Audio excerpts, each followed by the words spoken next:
प्रभातखबर.com, विश्वास वही, रफ्तार नहीं। नमस्कार, मैं अजय सिंह, आप देख रहे हैं प्रभात खबर। अभी हम प्रधानमंत्री नरेंद्र मोदी जी के संसदीय क्षेत्र में खड़े हैं। बनारस के लोगों से बातचीत करेंगे, चुनावी मुद्दों पर बात करेंगे। हमारे साथ मौजूद है रविकांत विश्वकर्मा जी, प्रमोद जी और राजेश यादव जी, सुनील यादव जी।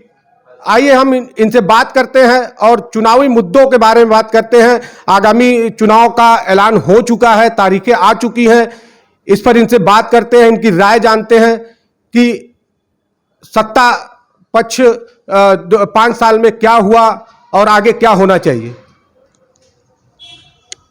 सुनील जी, आप ये बताइए कि बीजेपी ने पिछले 5 सालों में बनारस के लिए क्या किया।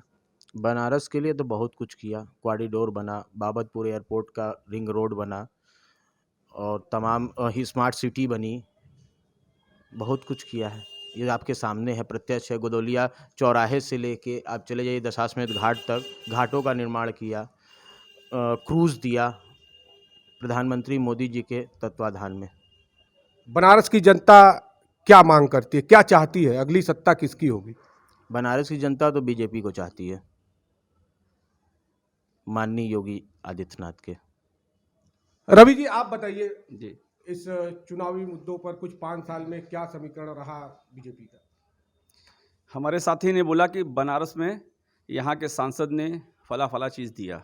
ठीक है, तो पहली बात तो प्रधानमंत्री जी हैं, वो यहाँ के सांसद, लेकिन प्रधानमंत्री सर्वोपरि होता है। तो प्रधानमंत्री के क्षमता अनुसार बनारस के अंदर क्या, प्रधानमंत्री की क्षमता एक चट्टी चौराहे की थी, प्रधानमंत्री की क्षमता कॉरिडोर तक थी। तो इन्होंने कहा कि प्रधानमंत्री जी ने ये दिया, पर बनारस ने भाजपा को लगातार 40 साल दिया। उस 40 साल में सर्वाधिक पार्षद बनारस के भाजपा के, सर्वाधिक विधायक पार्षद भाजपा के, सर्वाधिक सांसद, सारे जनप्रतिनिधि, मेयर वेयर सब इनके थे। बनारस ने लगातार इनको 40 साल दिया।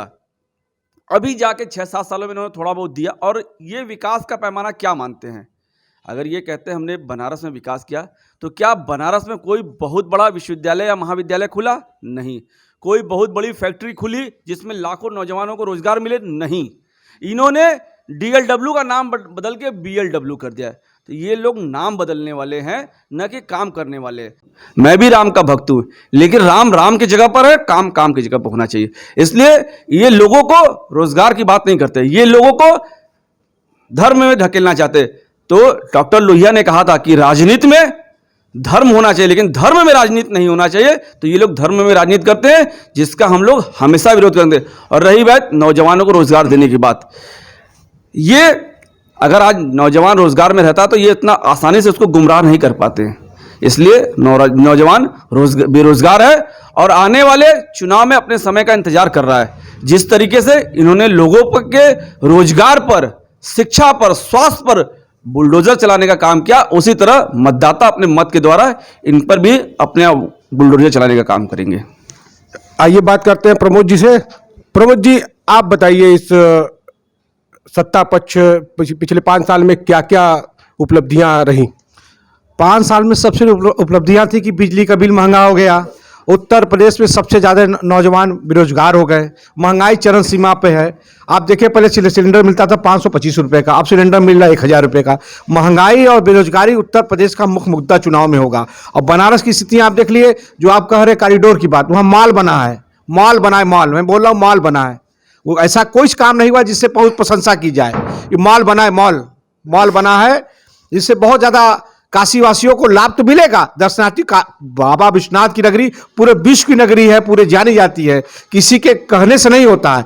देश आज़ाद नहीं हुआ था, उसके पहले से जब सरकार बनी रही थी, सरकार 47 के पहले से भी बाबा विश्वनाथ की नगरी में बाबा विश्वनाथ को लोग जानते थे।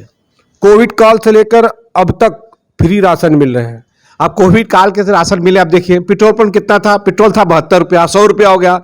अब डीजल कितना था, डीजल का कितना महंगा हुआ आप बताइए। महंगाई, रिफाइंड 75 रुपया था, रिफाइंड जो फ्री में राशन मिल रहे हैं उस पर बताइए। अरे फ्री पे राशन मिले तो हमारे में सिरिंज लगा के खून भी चूसा जा रहा है। रिफाइंड तो लिया जा रहा है 190 रुपया, पेट्रोल लिया जा 100, हमारे सिरिंज लगा के वही सिरिंज दिया जा रहा है। ऐसा कोई काम नहीं होगा कि अपने घर से दे रहे हैं, सिरिंज लगा के खून चूस रहे हैं वो दे रहे हैं।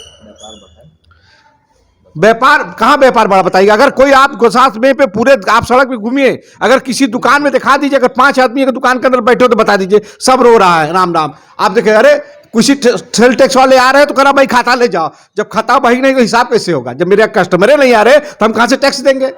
कोविड काल में बहुत लोग बेरोजगार हो गए। ऐसा तो कुछ नहीं।